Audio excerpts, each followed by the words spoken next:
defisit intelektual, mereka kemudian nggak bisa lagi membanggakan apa gitu. Akhirnya dibanggakan nasabnya. Terlalu berlebihan, akhirnya sudah ditakdirkan juga pada saat ini posisinya terbongkar nasabnya. Assalamualaikum warahmatullahi wabarakatuh. Salam jumpa, salam sejahtera untuk Anda semua. Salam persaudaraan dari KB Aras 9 Channel. Saudara-saudaraku, kembali saya menyapa Anda. Dan edisi kali ini saya akan mengulas sedikit dan menampilkan video hasil podcast kami semalam di Pada Suka TV bersama Pak Yusuf Mars. Setelah sekian lama saya tidak nongol di Pada Suka TV, tadi malam menyempatkan diri untuk menemani di Omah YouTuber ya, dengan topik bahasan dampak pembatalan nasabah Alawi terhadap otoritas keagamaan. Ini memang sangat menarik, dan sebenarnya hal ini beberapa kali telah disitir oleh Profesor Dr. K.H. A.S. Hikam ya, dengan narasumber Dr. Soleh Besyari, dosen Universitas Nahdlatul Ulama, Kiai Ubaidillah atau Dr. Ubaidillah Tamam, dosen filsafat Islam UIN Wali Songo Semarang, Kiai Rahmat Zailani Kiki atau yang akrab disapa Kiai Kiki. Beliau adalah Ketua Rabithah Ma'ahidil Islamiyah Nahdlatul Ulama atau RMI-NU DKI Jakarta. Kemudian juga Kiai Hamdan Suhaimi dari Banten. Nah, bahasanya sangat menarik dan saya buat cair karena biar tidak tegang seperti podcast-podcast sebelumnya. Satu hal yang menarik juga dari apa yang disampaikan oleh Kiai Rahmat Zailani Kiki sebagai Ketua RMI DKI Jakarta, yang nampaknya kalau dari beberapa kali penyampaian beliau, Kiai Kiki ini termasuk tokoh DKI, tokoh Betawi yang merupakan pengagum dari Habib Utsman bin Yahya. Tampak dari beberapa kali beliau menyitir nama Habib Utsman bin Yahya, Mufti Batavia. Nah, di dalam menelaah yang beliau mengatakan meriset ya, atau setidaknya dari analisis Kiai Kiki, kita bisa melihat seperti apa kondisi dan realitas di Betawi. Tapi ini saya garis bawahi versi Kiai Kiki. Setelah kita membicarakan tentang dampak jika nasabah Alawi dibatalkan, bagaimana terhadap otoritas keagamaan para habaib? Silakan Pak Kiki. Ya, otoritas habaib itu seperti dulu Profesor Dr. Ismail Fajri Alatas waktu masih mengambil S2-nya di Singapura datang ke saya untuk wawancara mengenai relasi Habib dan ulama ya, non Habib di Betawi gitu ya, untuk kepentingan tesis S2 beliau gitu. Saya bilang kalau di Betawi itu relasi Habib dan ulama non Habib itu setara di mata orang Betawi. Bagi orang Betawi yang penting ilmunya, yang penting adabnya gitu. Jadi seorang juriat Rasulullah itu dilihat dari adab dan ilmunya gitu.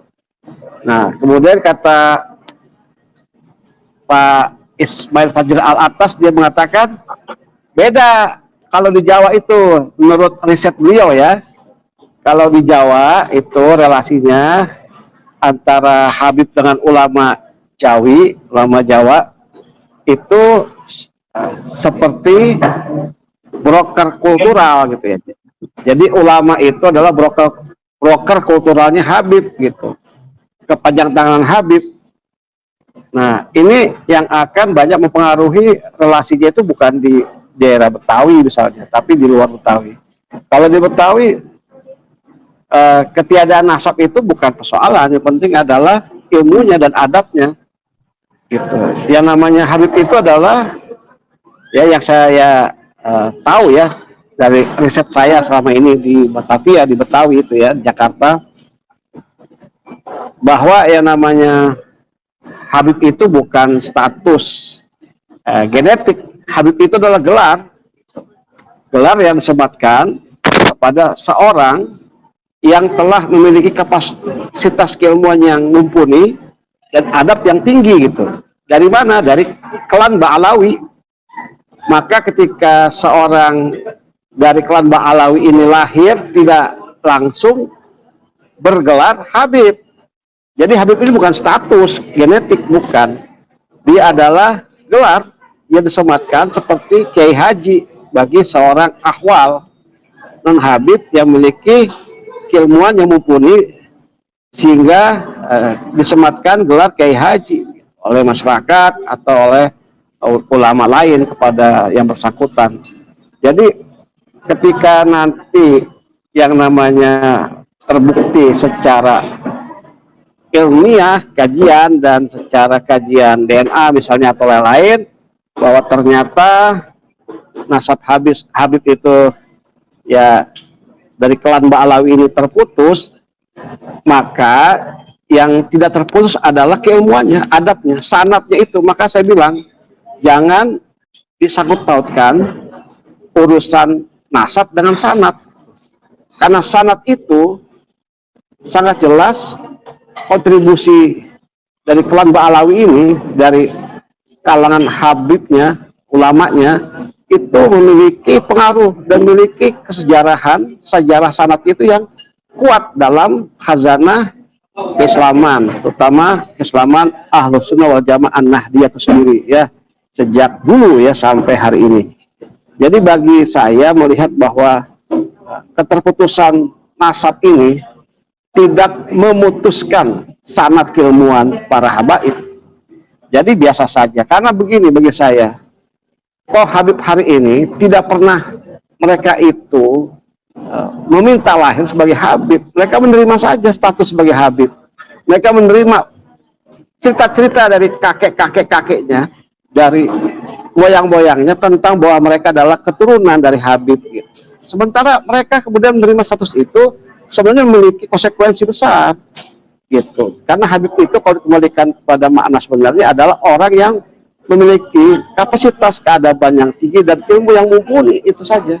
Jadi nggak usah khawatir lah bagi klan Ba'alawi, ya. Kalau mereka sudah terputus nasabnya, sanatnya masih bisa dipakai dan dihormati orang. Karena itu sebenarnya persoalan nasab ini muncul juga sebenarnya berbarengan dengan defisit intelektual, defisit kealiman di kalangan Habib sendiri hari ini. Yang saya melihatnya itu, ya, intelektualitas mereka itu terlihat dari karya-karya yang divisit hari ini gitu dibanding dengan zamannya Habib Utsman. Ya, Habib Utsman itu sampai menyusun kitab 125-an misalnya, zamannya Habib Kuitang, dari karya tulis Habib Ali Bungur, Habib Jindan Ostista juga memiliki karya-karya yang luar biasa gitu. Artinya ketika surplus intelektual di kalangan habaib itu menenggelamkan isu nasab. Nah, Habib hari ini karena defisit intelektual, mereka kemudian nggak bisa lagi membanggakan apa gitu. Akhirnya dibanggakan nasabnya. Terlalu berlebihan, akhirnya sudah ditakdirkan juga pada saat ini posisinya terbongkar nasabnya. Andai kata tidak tersambung, yaitu mereka punya konsekuensi gitu atas ketidaksambungan.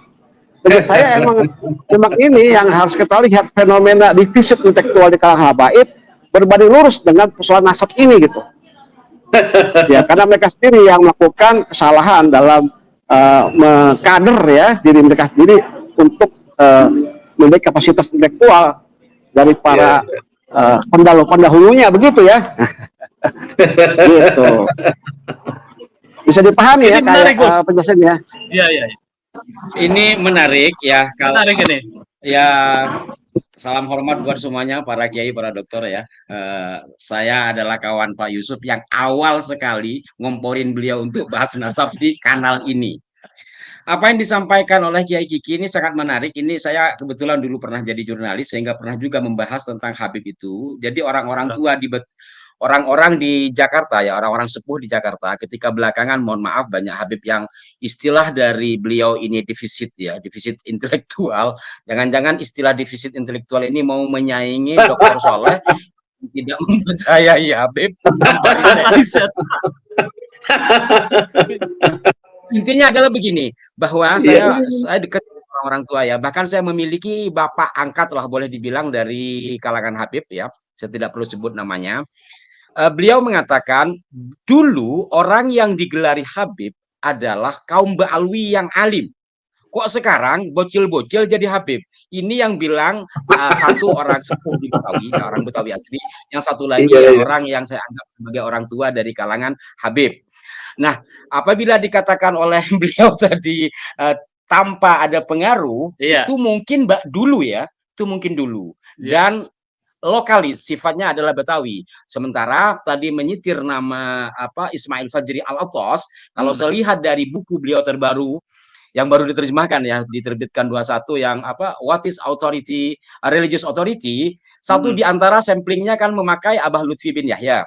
Jadi untuk mencapai otoritas diri dalam konteks keagamaan, di antaranya yang paling dikuatkan adalah susah secara genealogi dan hagiografi pada Kanjeng Nabi Muhammad. Maka kalau dilihat dari sini dan konteksnya hari ini, nampaknya Jakarta pun akan terpengaruh. Oke.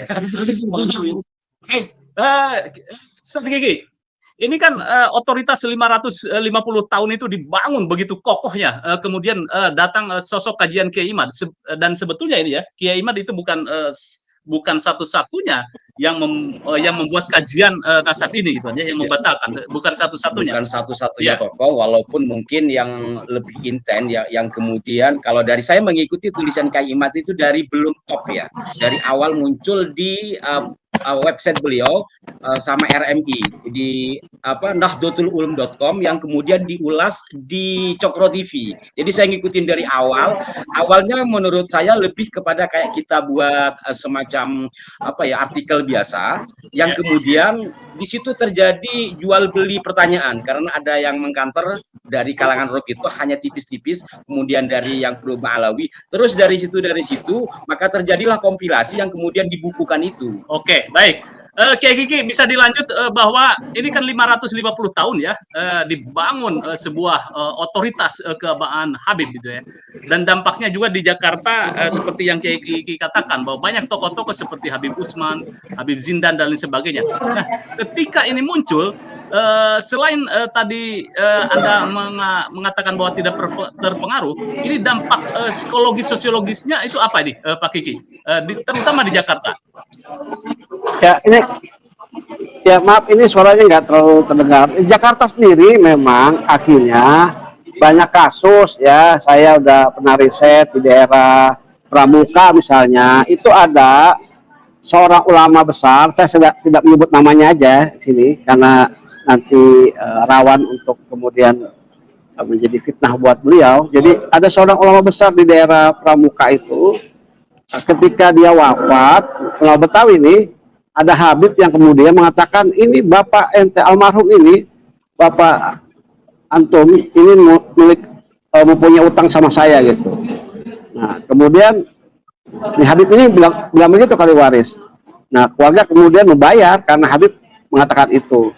Nah kemudian terbukti bahwa itu bohong itu. Habib itu hanya membohongi keluarga waris untuk mendapatkan uang, menipu lah gitu. Nah kemudian di daerah itu sampai sejauh yang saya riset itu menjadi daerah yang anti Habib itu. Karena bagi mereka Habib hanya menjadi orang-orang yang memanfaatkan statusnya untuk menipu umat. Dan juga seperti di Lombok misalnya, itu juga basisnya dulunya adalah Muhyiddin gitu. Tapi ada Habib yang kemudian ya oknum Habib ya melakukan dawir, kemudian menjadi anti Habib itu. Jadi ada beberapa kasus yang sebenarnya menjadi istilahnya itu bumerang ya bagi kelakuan mereka sendiri. Jadi masalah Habib ini kembali pada Habib, mereka yang membuat masalah dan mereka mendapatkan akibatnya. Siapa yang menuai angin akan mendapatkan badai gitu. Menabur angin ya mendapatkan badai.